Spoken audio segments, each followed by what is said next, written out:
امسال برای سال دهقانی سال خوب هم آمد، اما عاقبتش به خیر بیارد که اگر خداوند عاقبت این اگر یکم یخبندی نکنه، ذخیره نمیگری باید بسیار باشه در زمین های ما که از سببی که از سطح پایانابی بلنده، اینو زمین تشنه لبند، خصوصا برای نیال پرورا.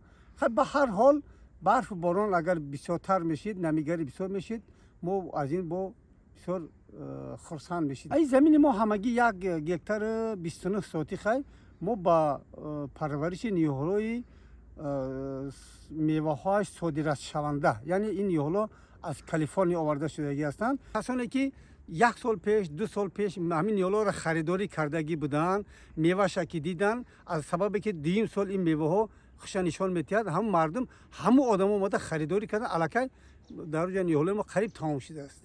یعنی چیزی که ما در باغ میبینیم اینا نیال‌های پیوندی برای سال 2024 2025 است.